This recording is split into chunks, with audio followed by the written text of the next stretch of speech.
నమస్కారం. IC news దివిసేమ వార్తలకు స్వాగతం. నేటి వార్తల్లోని ముఖ్యాంశాలు. వారి సంఘంలో చేర్చబడటానికి ఆయన వారి ఉద్యోగుల కొరకు వారి క్షేమం కొరకు ప్రార్థన చేస్తా ఉన్నాం. లేదా చదువుల్లోనూ తదుపరి ఉద్యోగాల్లోనూ ప్రభావ మీరు నాయన మీ బిడ్డలు మీరు బలపరచమని ఆయన సంఘంలో మీరు చేర్చమని ప్రార్థన చేస్తా ఉన్నాం. దేవా మీరు ఆకర్షించదే ఎవరు కూడా రారు ప్రభావ.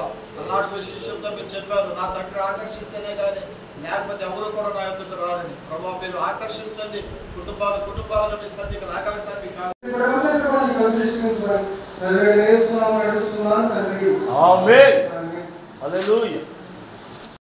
ఈ దైవ సేవకులకు ఏ వాక్యం అవసరమో ఆ వాక్యం నా నోటి నుండి వెళ్తామని అతి త్వరలో రానున్న నజరేయుడైనటువంటి నోరును తెరచి ప్రభు సన్నిధిలో ఈ నోరు బాగుగా తెరవు దాన్ని నింపేదన్న దైవ సేవకులు చెప్పారు, ప్రార్థన చేయకపోవడం పాపమని వాక్యం చెప్పబడుతుంది. మనం నోరు తెరిచి ప్రార్థన చేద్దాం.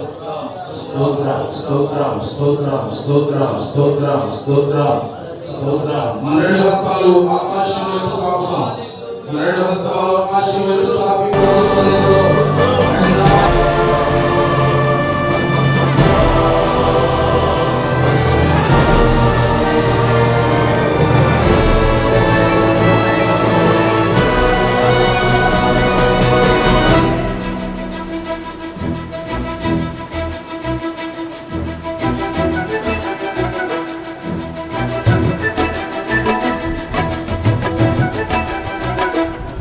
ప్రేమా పూర్ణుడా స్నేహశీలుడా విశ్వనాథుడా విజయ వీరుడా ఆపత్కాలమందున సర్వలోకమందున్న దీన జనాళి దీపముగా వెలుగుచున్నవాడా ఆరాధింతు నిన్నే లోక రక్షకుడా ఆనందింతు నీలో జీవితాంతము నీ కృప ఎంత ఉన్నతమో వర్ణించలేను స్వామి నీ కృప యందు తుది వరకు నడిపించు యేసయ్యా ప్రేమా పూర్ణుడా స్నేహశీలుడా విశ్వనాథుడా విజయ వీరుడా